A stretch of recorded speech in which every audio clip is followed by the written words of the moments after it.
Le Barça a de nouveaux soucis financiers du côté de Robert Lewandowski. On évoquerait peut-être un départ. Salut à tous les gars, c'est Azial. Aujourd'hui, on se retrouve pour une nouvelle vidéo. Une vidéo un petit peu actu Barça. Cette vidéo va être un peu centrée sur ce qui se passe autour du Barça. On va évoquer de nouveaux soucis financiers. Il y a des infos qui sont sorties. On va parler aussi encore une fois un petit peu de l'affaire Negreira. Ça continue d'en parler du côté de l'Espagne, du côté de la France. On n'en parle pas trop comme d'habitude, mais il y a des nouvelles actus qui sont sorties. Peut-être que le Barça va être condamné et va encore devoir peut-être de l'argent, des sanctions, etc. Bref, on va voir tout ça dans cette vidéo. Après, on va aussi parler un petit peu plus sportif quand même, parce que ce qu'on aime le plus quand même, c'est parler sportif, les gars. On va parler un petit peu de Robert Lewandowski, on va parler aussi de Lamine Yamal, pas de leur de la petite polémique entre les deux. On en a déjà parlé lorsque j'ai débriefé le dernier match du Barça face à Alaves. Non, aujourd'hui, on va parler d'un éventuel départ de Lewandowski dès cet hiver ou lors du prochain mercato pour l'Arabie Saoudite ou la MLS. En tout cas, il y a des infos qui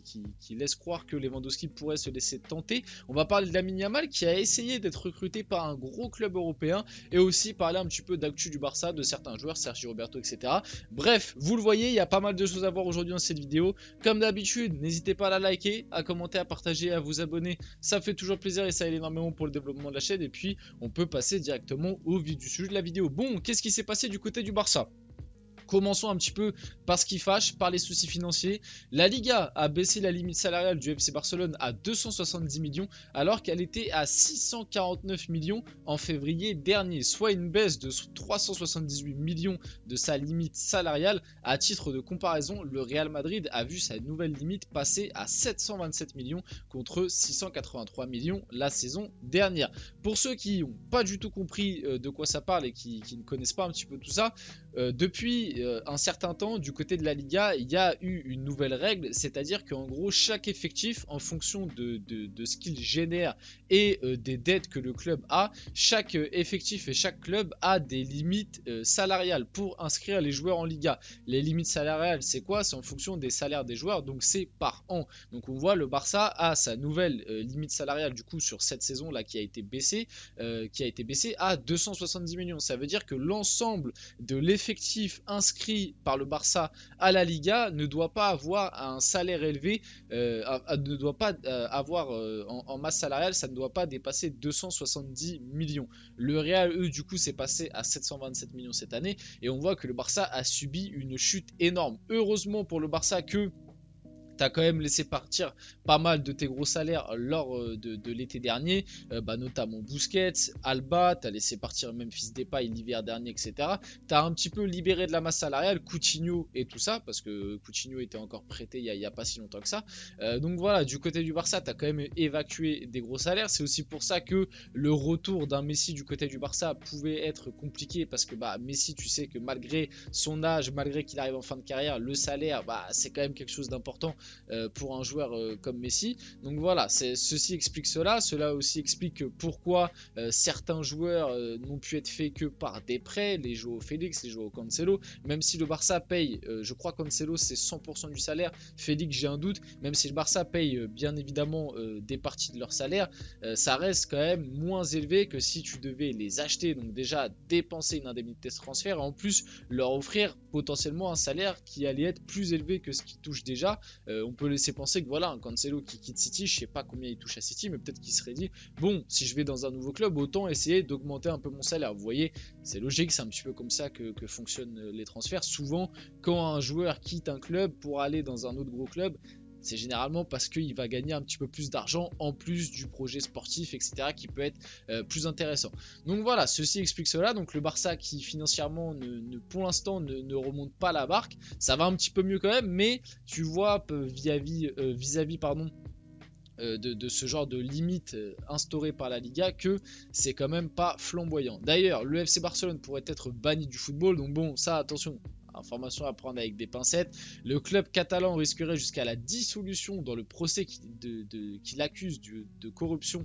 Le juge en charge de l'affaire Negreira considérerait ainsi que ce dernier était un fonctionnaire public au moment des faits, de quoi mettre le Barça dans une situation complexe. Pour rappel, l'affaire Negreira, c'est quoi?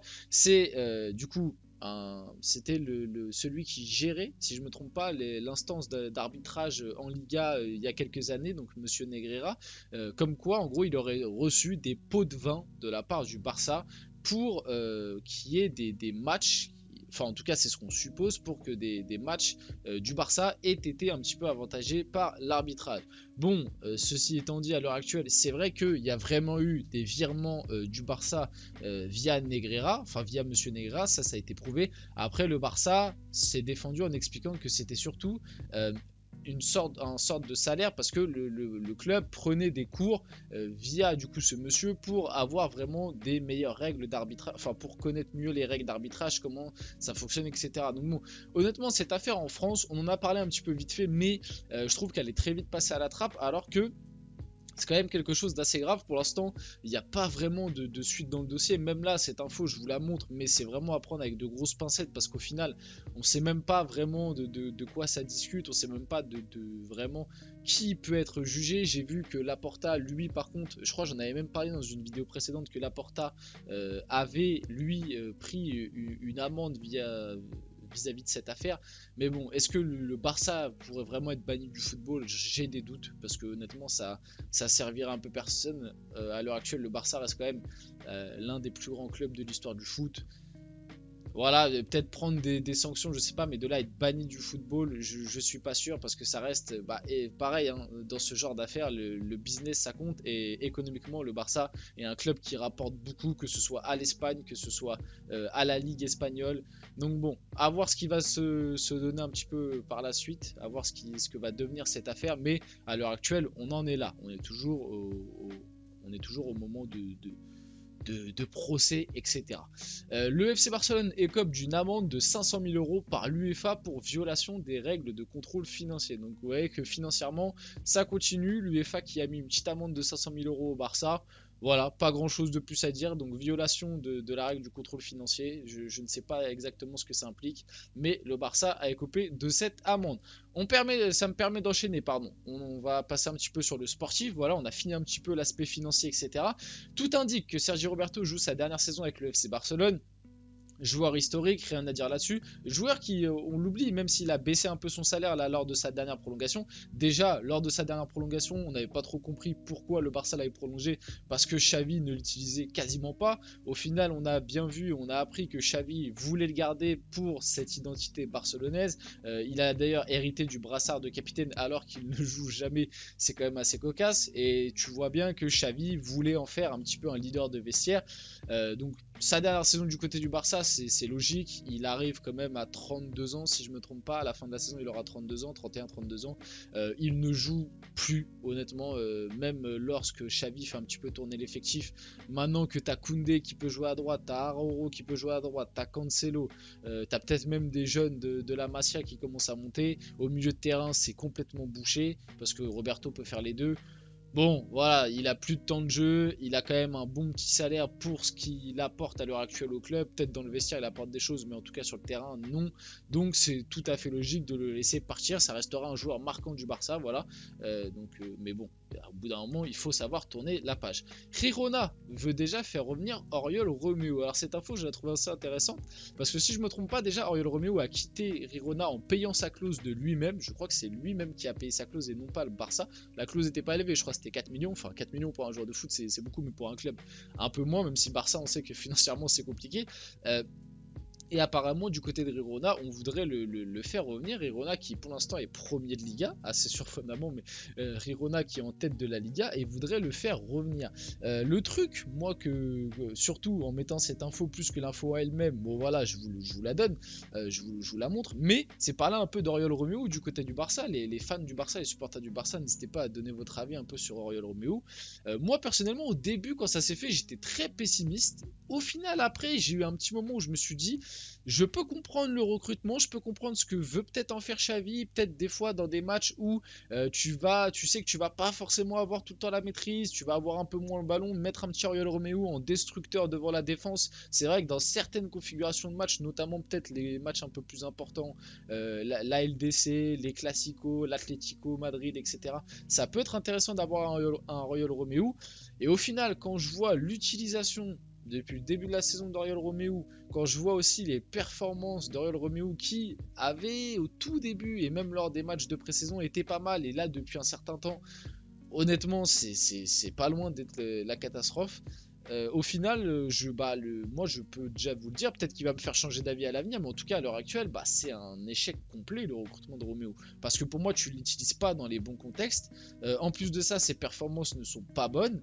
Et puis, ouais, c'est un recrutement qui quand même t'a pris un petit peu d'argent parce que tu payes un salaire, etc. Et au final, tu te dis, Oriol Romeu, dans ce milieu de terrain là, tu pouvais largement t'en passer. Avec en plus l'éclosion d'un Fermin Lopez, c'est pas du tout les mêmes profils, mais ça fait une place en plus de prise au milieu de terrain. Pour moi, Romeu et Gavi, dans ce que veut en faire Xavi, c'est pas du tout les mêmes profils. Romeu est bien plus physique, bien plus meilleur enfin ça se dit pas bien plus, mais est bien meilleur défensivement, plus un petit peu dans la zone, vraiment 6 milieu récupérateur, vous voyez, milieu défensif, alors qu'un Gavi, voilà, ça court plus, c'est un peu plus technique, même bien plus technique, soyons honnêtes, ça a plus le côté Barça quand même, mais dans ce que en fait Xavi, dans comment Xavi anime ce Barça là, en fait finalement moi je trouve que Romeu et Gavi, quand les deux sont alignés, t'as l'impression que c'est un peu les deux mêmes. Alors Gavi va avoir un peu plus d'activité, va un peu plus bouger, Romeu va un peu plus se comporter comme la tour en 6, mais finalement les deux ensemble ça n'apporte rien. Gundogan, on le voit aussi, souvent il fait jouer 6. Enfin bref, tout ça pour dire que Romeu, un recrutement encore une fois un petit peu loupé de la part du Barça. Ilkay Gundogan, pardon, après la défaite du Barça au Classico, c'est vrai que j'aurais pu en parler plus tôt de cette info, j'ai décidé de la mettre là. Je ne suis pas venu ici pour perdre ce genre de match, j'aimerais voir plus de colère et de déception, et ça a fait un petit peu réagir. Les joueurs du Barça ont été surpris par la sortie de Gundogan dans les médias. Ils ne sont pas habitués à ce qu'un joueur critique publiquement le groupe, mais ils voient quelque chose de positif. Et même on a vu Ter Stegen a réagi à ça en expliquant que Gundogan avait raison, et que c'était bien et que le groupe était d'accord avec lui et qu'il fallait mieux réagir et moins digérer un petit peu ce genre de défaite. Vite fait pour parler de ça, c'est bien parce que Gundogan, depuis le début de la saison, moi sportivement j'ai quand même des choses à redire. Peut-être qu'il est un peu mal utilisé. Je revois pas le Gundogan de Manchester City, loin de là. Mais ça après, quand t'es à Manchester City, t'es tellement dans un effectif bien huilé, tout le monde sait ce qu'il a à faire, t'es tellement utilisé de manière très précise par Guardiola que forcément quand tu quittes ce moule là, t'as l'impression que c'est très compliqué et que t'as du mal à rejouer le football que tu jouais avant. Il fait quand même malgré tout de bonnes prestations, Gundogan, attention, mais voilà, je sens pas le Gundogan de City, loin de là. Il y a des prestations, moi, de Gundogan où je l'ai trouvé même limite mauvais, l'un des pires honnêtement. Le début de saison, j'ai pas trop aimé toutes les performances de Gundo. Après là, lors du Classico, honnêtement, il avait été plutôt bon, en plus il est buteur. Là, très récemment, il fait aussi plutôt de bonnes prestations. Ça reste quand même une belle plus-value pour le Barça. Maintenant, peut-être qu'aussi l'animation faite par Xavi n'aide pas ce style de joueur là, parce que voilà, on en a parlé lors de mes derniers débriefs, mais en ce moment le Barça en termes de jeu c'est très compliqué. Donc voilà, en tout cas, même si sportivement pour l'instant il apporte pas une énorme plus-value à ce Barça là, même s'il reste quand même plutôt bon dans la globalité, avec des moments un peu plus compliqués, mais globalement ça reste quand même bon, ça reste une petite plus-value sportive, même si je crois que je me suis un petit peu contredit juste avant, mais bref. Au moins, avec son expérience et son caractère, j'espère qu'il va apporter un peu la culture de la gagne dans ce vestiaire-là. Et ce vestiaire en a vraiment besoin, parce que ces dernières saisons, ça s'est peut-être un petit peu trop habitué à être le second, même si tu as gagné la Ligue l'année dernière, à être le second, à ne pas passer les poules de LDC, à te faire éliminer en Europa League contre des clubs qui sont inférieurs à toi. Donc bon, au moins, ramener ce côté hargne, ce côté gagne, c'est très intéressant pour le Barça. Manchester City a essayé de signer Lamine Yamal cet été. Les relations entre le Barça et City se sont dégradées car les Anglais ont tout essayé pour arracher le jeune attaquant catalan. Le joueur a refusé l'offre. Et honnêtement, et depuis, Lamine Yamal a prolongé bien évidemment avec une clause, je crois, à 500 millions, quelque chose comme ça. Bref, avec un plus gros salaire, etc. Contrat jusqu'en 2026. Mais honnêtement, est-ce qu'on peut en vouloir à Manchester City d'avoir tout tenté pour aller chercher Lamine Yamal? Bien sûr que non. Joueur exceptionnel, même si très récemment, là, je trouve que ses entrées, même ses titularisations, le temps de jeu qu'il a là sur ses, allez, on va dire les le dernier mois moins bien qu'au début de saison. Au début de saison, vraiment, j'étais impressionné. Je me disais limite que c'était lui le meilleur atout offensif du Barça. Vraiment, j'étais emballé comme ça. Je voyais d'énormes qualités. Je vois toujours d'énormes qualités. Je pense qu'il a un très gros potentiel. Faut pas que le Barça le crame trop, comme ils l'ont fait avec Ansu Fati, etc. Mais c'est vrai que très récemment, je le trouve un peu moins bien. Il y a eu en plus récemment cette altercation, cette petite polémique avec Lewandowski. J'espère que ça va pas trop lui peser lui, parce que pour Lewandowski, ça peut peut-être paraître de rien, mais quand tu as 16 ans, que tu arrives dans ce monde-là, dans ce groupe-là, dans l'exigence d'un club comme le Barça, peut-être que ça peut un peu te trotter dans la tête et que tu vas un peu moins jouer ton jeu. J'espère qu'il va pas perdre ça, ce côté côté droit, éliminer, rentrer pied gauche, frapper. Moi, j'aime beaucoup cette qualité-là, et puis j'espère qu'il va pas perdre ça. En tout cas, on peut pas reprocher à City d'avoir tenté le coup. C'est sûrement l'un des plus gros prospects, voire l'un des meilleurs joueurs à l'avenir, sans aucun doute, honnêtement. Et d'ailleurs, Lamine Yamal est le meilleur dribbleur des moins de 23 ans du top 5 européen cette saison. Il devance Martinelli, Kvaratskhelia, Kubo, Saka, Gordon entre autres. Après les autres je les connais un peu moins, Morera, Kole, Ocho et Soulé. Mais voilà, il y a quand même du beau nom dans cette liste, et Lamine Yamal est premier, donc le meilleur dribbleur. C'est quand même assez significatif pour moi. On enchaîne ensuite pour finir la vidéo, on va finir là-dessus. Le FC Barcelone chercherait un buteur plus rapide et plus jeune, pardon, je sais pas pourquoi j'ai dit plus rapide, un buteur plus jeune que Robert Lewandowski, qui intéresse beaucoup la MLS et l'Arabie Saoudite.